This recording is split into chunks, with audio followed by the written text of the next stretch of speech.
Good afternoon, all. My name is Francis Bossman, and I'm the manager of Avenue Cafe and Bistro here on University Avenue. We're delighted to be joined today by Minister McNaughton, Minister of Labour, Training, Skills and Development, to make a special announcement about minimum wage in Ontario. This is great news to employers and businesses as employees become more valuable to businesses and jobs get better.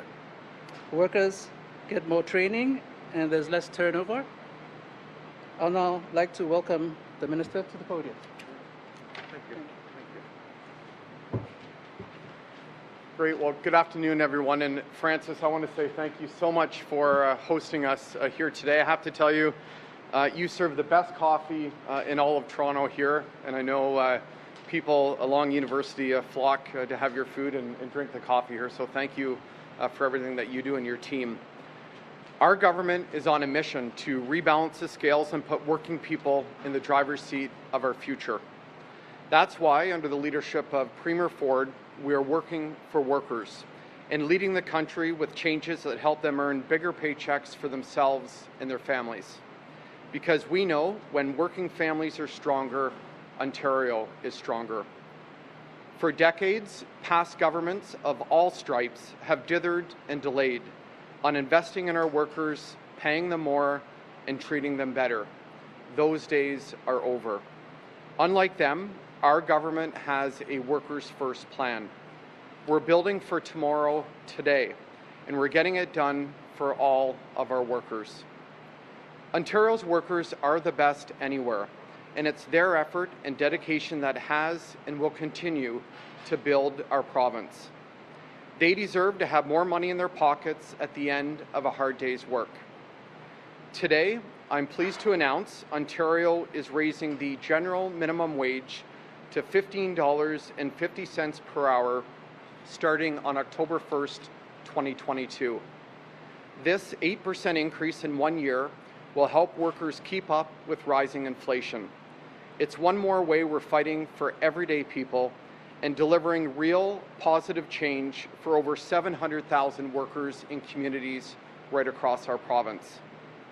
This third raise in 1 year builds on our government's increase to $15 an hour in January 2022, when we joined Labour leaders and announced we were also removing the lower minimum wage rate for liquor servers. But we're not stopping there.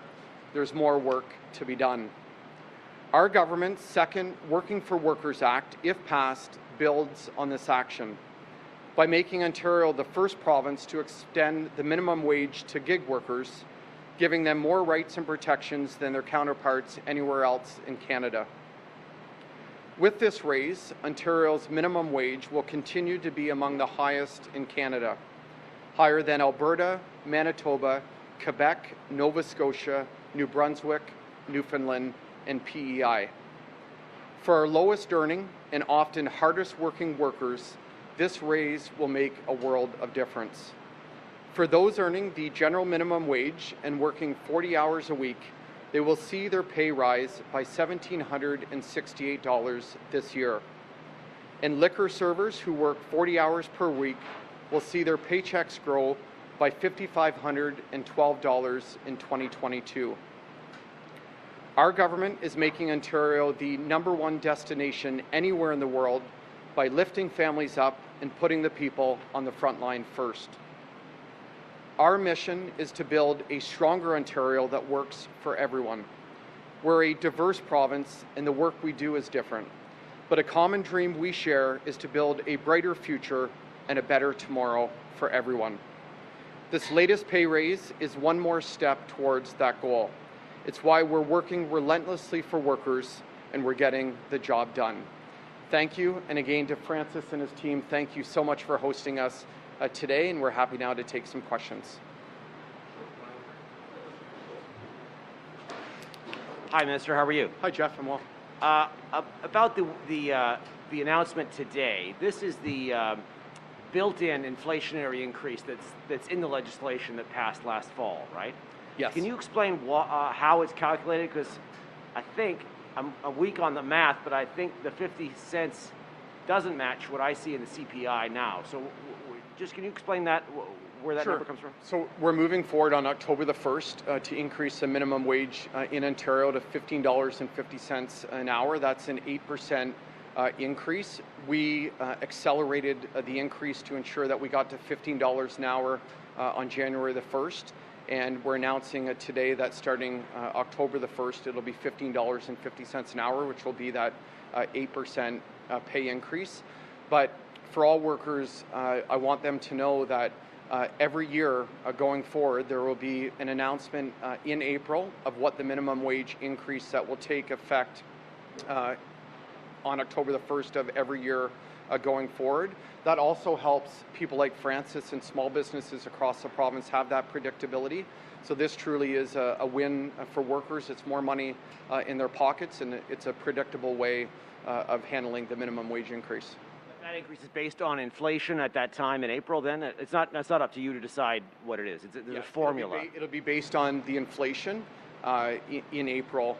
That's why the increase will take place in October, but the announcement will be made in April of every year. I was going to ask you about you talked about other governments having failed to do this and not being on the side of workers, but you must acknowledge that, in fact, the Liberal government you replaced did this very thing, and in fact, workers would have been farther ahead now had they stayed in power if you guys hadn't come in and canceled the minimum wage increases, which you've now reversed. Well, look, everything we're doing is to help workers get bigger paychecks, more take-home pay. That's how we're going to build stronger families and stronger communities across the province. We're bringing in more health and safety protections to protect our workers, especially those vulnerable and precarious workers. But furthermore, we want people earning more money. That's why we're providing greater opportunities. I think of all the work our government's doing on getting more people into the skilled trades. These are jobs that pay 6 figures with defined pensions and benefits. And lastly, it's important to note that Ontario is going to be the first place in North America to have portable benefits. Under Premier Ford's leadership, we're moving ahead to provide millions of workers across Ontario who don't have benefits today, like health and dental and vision benefits. They're going to have those under Premier Ford. So we're continuing every day to build a better Ontario for all workers. Hi, Minister. Mark Douglas from City News 680. This is another announcement, like the gas tax we just heard, the gas tax cut we just heard, that won't come into effect until after the election. What do you say to what I think would be a natural skepticism out in the public, that your government is making all these announcements just as vote bait, and if there was no election coming, would we have heard such a thing? Look, we're not going back to where we were before the pandemic hit the province. We're on a mission to rebalance the scales, to empower workers to have more take-home pay and better opportunities for better jobs. We've introduced and passed a historic piece of legislation in the fall, the Working for Workers Act. Currently at Queen's Park, we have our second Working for Workers Act. We're recognizing international credentials so immigrants can work in professions of their choice to help resolve the labor shortage we have. We're ensuring that there's more labor mobility within Canada. We introduced the minimum wage increase as of January 1st, so those workers have more take-home pay right now, but we're going to continue to build back a stronger, a better province for all of our workers, and we're just getting started. And just to follow up on, I'd like to get more details on the previous question that was asked, because I'm not sure I got a clear answer on that. The 50 cents an hour is going to be the new increase in October. But like, what is the math that connects that number to the inflation numbers? Is this proportional? Are you going above the cost of inflation? Is this a little below the cost of inflation? How do you see the math on that? Yeah, so what we're going to do every April is announce what the minimum wage increase will be for workers in October. It'll be based on inflation in Ontario. But for workers out there, they can know under Premier Ford that the minimum wage is going to go up every October. And again, it's important that we build back a better Ontario for all workers, rebalance those scales. That's why we continue to ensure that we're bringing in more opportunities for workers so they get more paychecks, bigger paychecks, and more opportunities and more workplace protections. Hi, Minister. Minister, in the past, and when the minimum wage was raised originally, it was called a job killer. What do you have to say to those people that call it a job killer? Well, look, you know, the pandemic has changed everything for everyone in the province. That's why we were the first government in the country to bring in a right to disconnect policy. So when workers go home at the end of the day, they can unplug from work and spend time with their families. We're moving forward with the third minimum wage increase in a number of months. Again, everything we're doing is ensuring that we're there for our workers, that we're working for workers every day by ensuring that they have more take-home pay and more workplace protections and more opportunities for better jobs.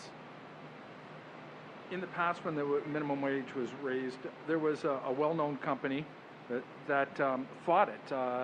Even though they paid their workers more, they thought it was such a horrendous thing that they should cut back on benefits for the employees, time off, breaks and stuff like that.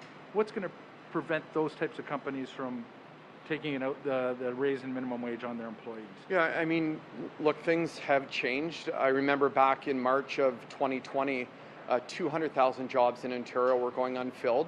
Today in Ontario, 338,000 jobs went unfilled. The best employers out there are paying their workers more. They're offering benefits and in some cases pensions to workers. Again, this is about ensuring that workers are in the driver's seat of Ontario's economic recovery, and they can count on our government to be with them as we build Ontario together. Sure. We're going to be around as well afterwards. I just wanted to get your reaction to comments made today by a group called Rideshare, which is taking aim at the gig workers' minimum wage. They say, and we've heard this criticism before, that because it only applies to that time when you're actually doing something, when you're engaged in a task and not the rest of your time, you end up with not getting a minimum wage, you end up with much below minimum wage. How do you respond to that? Yeah, well, look, that's not correct. We're the first province in Canada to move forward with foundational rights for gig workers. We're guaranteeing them a minimum wage during active hours, ensuring that they get transparency around how they're paid, including pay stubs, as well as if they have workplace disputes, they can be resolved here in Ontario. In the past in Ontario, they'd have to flee Canada to contest how they're paid with one of these companies. Workers in the gig economy are going to be much better off under the changes if Bill 88 passes. And I can tell you, just speaking of what they've done in New York City around this, which we've looked at some of these benefits for workers, the gig workers are actually getting paid more. And those are the changes that we brought forward here in Ontario. So again, this is about building back a better Ontario for all workers, including gig workers. And again, to everyone in the gig economy, under Premier Ford, we're going to be extending portable benefits to all workers in Ontario. Minister, one follow-up, and I think this is the last one, but a quick follow-up. So this, again, is legislated. This increase is legislated. It would have happened regardless of the cameras and the microphones here. You're making an announcement of it, but it would have happened automatically. Was that legislation, just to be clear, a Ford government piece of legislation, or was it left over from the Wynne government to have these raises tied to inflation? Good question. Our government introduced legislation before Christmas to increase the minimum wage to $15 an hour on January 1st, and to every year automatically increase the minimum wage based on inflation. Great. Okay. Thank you, everyone. Thank you.